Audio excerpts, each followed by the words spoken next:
ప్రతిపక్షంలో ఉన్నాం కాబట్టి విమర్శ చేయాలని కాదు, ప్రజల పక్షాన రైతుల పక్షాన స్పష్టత కోసం ఈ రోజు ఈ ప్రెస్ మీట్ ద్వారా ప్రభుత్వాన్ని కోరుతా ఉన్నాం. కానీ విమర్శలు చేయడానికి ఇంకా సమయం ఉంది, తప్పకుండా దాని గురించి సందర్భం వచ్చినప్పుడు మాట్లాడతాం. కానీ ఎందుకంటే ఈ రోజు రైతాంగం, ముఖ్యంగా రైతాంగం అంతా కూడా ఒకవైపు వర్షం పడతా ఉంటే రాష్ట్ర ప్రభుత్వ నిర్ణయం కోసం ఎదురు చూస్తా ఉన్నారు. ఎందుకంటే ఆ రోజు ఎన్నికల ప్రచార సందర్భంలో కాంగ్రెస్ పార్టీ మీరు వడ్లు అమ్ముకోవద్దు, మేము అధికారంలోకి వస్తున్నాము, రాగానే 500 రూపాయలు బోనస్ ఇస్తాము, బోనస్ కలిపి మేము వడ్లు కొంటామని చెప్పి ఆ రోజు ఎన్నికల ప్రచారంలో చెప్పారు. ప్రతి క్వింటాల్ కు 500 రూపాయలు అదనంగా ఇస్తామని చెప్పి ఎన్నికల ప్రచారంలో చెప్పారు. మరి కళ్ళాల్లో వడ్లన్నీ ఉన్నాయి, రైతులందరూ కళ్ళల్లో వత్తులేసుకొని ఎదురు చూస్తా ఉన్నారు. ఒకవైపు తుఫాన్ ప్రభావం వల్ల వర్షం వచ్చి వడ్లు తడుస్తా ఉన్నాయి అక్కడక్కడ. అందువల్ల నేను రైతుల పక్షాన స్పష్టత ఈ రాష్ట్ర ప్రభుత్వాన్ని కోరుతా ఉన్నా. 500 రూపాయల బోనస్ ఎప్పటి నుంచి ఇస్తారు, బోనస్ తో కూడి వడ్ల కొనుగోలు ఎప్పటి నుంచి ప్రారంభిస్తారని తెలంగాణ రైతాంగం పక్షాన ఈ రాష్ట్ర ప్రభుత్వాన్ని స్పష్టత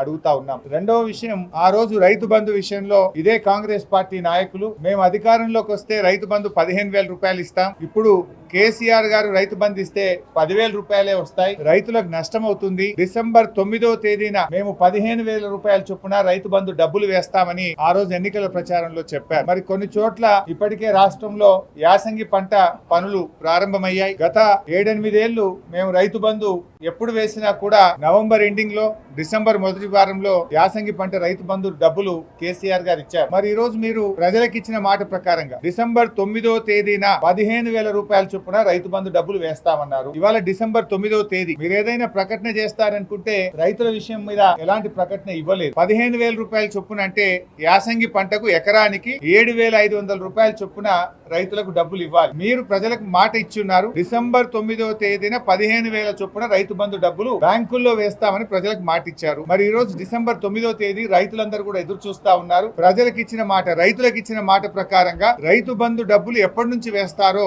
రైతులకు స్పష్టత ఇవ్వాలని తెలంగాణ రైతాంగం పక్షాన నేను మిమ్మల్ని అడుగుతా ఉన్నాను. ఒక నెల రోజులు కూడా టైం ఇవ్వకుండా మేము 2 రోజులలో సాధ్యాలు కూడా అధికారులతో మాట్లాడుకొని ఎట్లా చేయాలి ఏందని ఒక ప్రణాళిక ఉంటది, లేకుంటే ఒక నియమ నిబంధనలు ఉంటాయి, ఇవన్నీ ఏర్పాటు చేసుకొని స్టార్ట్ అయింది. ఇవాళ కేటీఆర్ గారు మాట్లాడేది అమలు గాని సాధ్యం గాని హామీలు ఇచ్చారని అంటున్నారు. మేము 2,500 మహిళల కంటే మీరు 3,000 అన్నారు. మరి మీది ఎట్లా సాధ్యమైంది అనుకోని మేము 4,000 పెన్షన్ అంటే మీరు 5,000 అన్నారు. మేము రైతు బంధు 15,000 అంటే టీఆర్ఎస్ 16,000 అన్నారు. అంటే ప్రతి మేము 500 గ్యాస్ సిలిండర్ అంటే అదే అంటున్నా.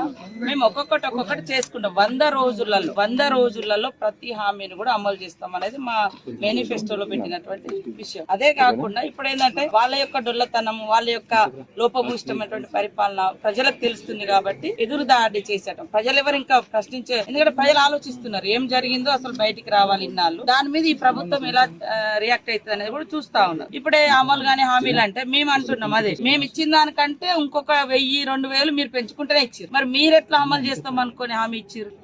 అందుకనే అంత తొందరపాటు వద్దు, తప్పకుండా ప్రజలకు ఇచ్చినటువంటి ప్రతి హామీని కాంగ్రెస్ పార్టీ అమలు చేస్తుంది. కానీ కేటీఆర్ గారికి చూస్తే పాపం అధికారం పోయిందనేటువంటి బాధ చాలా వెంటాడుతున్నట్టుగా స్పష్టమవుతుంది. ప్రజలందరూ సంతోషంగా ఉన్నారు. ప్రజలందరూ గాని, అధికారులు గాని, లేదా అన్ని రకాల వర్గాలు సంతోషంగా ఉన్నారు. ఖచ్చితంగా ప్రజలకు ఇచ్చినటువంటి ప్రతి హామీ అమలు చేస్తాం. అదే విధంగా ఈ 10 ఏళ్ల కాలంలో కూడా ఏం జరిగింది, ఎట్లా జరిగింది అనేది కూడా ప్రజలు కంపేర్ చేసుకుంటారు. మేము దేశము ఒక నెల రోజులు కూడా టైం ఇవ్వక మేము 2 రోజులలో సాధ్యాలు కూడా అధికారులతో మాట్లాడుకొని ఎట్లా చేయాలి ఏందని ఒక ప్రణాళిక ఉంటది, లేకుంటే ఒక నియమ నిబంధనలు ఉంటాయి, ఇవన్నీ ఏర్పాటు చేసుకొని స్టార్ట్ అయింది.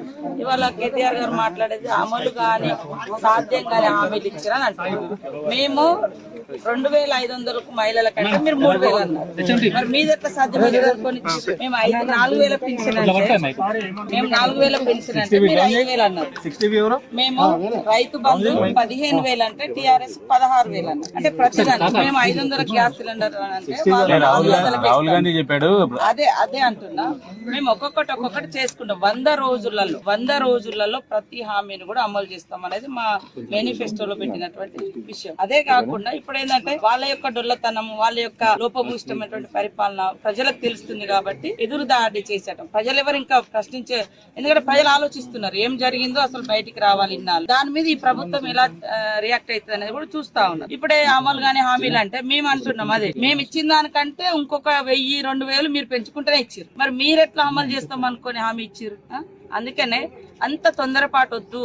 తప్పకుండా ప్రజలకు ఇచ్చినటువంటి ప్రతి హామీని కాంగ్రెస్ పార్టీ అమలు చేస్తుంది. కానీ కేటీఆర్ గారికి చూస్తే పాపం అధికారం పోయిందనేటువంటి ఆ యొక్క బాధ చాలా వెంటాడుతున్నట్టుగా స్పష్టమవుతుంది. ప్రజలందరూ సంతోషంగా ఉన్నారు. ప్రజలందరూ గాని, అధికారులు గాని, లేదా అన్ని రకాల వర్గాలు సంతోషంగా ఉన్నారు. ఖచ్చితంగా ప్రజలకు ఇచ్చినటువంటి ప్రతి హామీ అమలు చేస్తాం. అదే విధంగా ఈ 10 ఏళ్ల కాలంలో కూడా ఏం జరిగింది, ఎట్లా జరిగింది అనేది కూడా ప్రజలు కంపేర్ చేసుకుంటారు.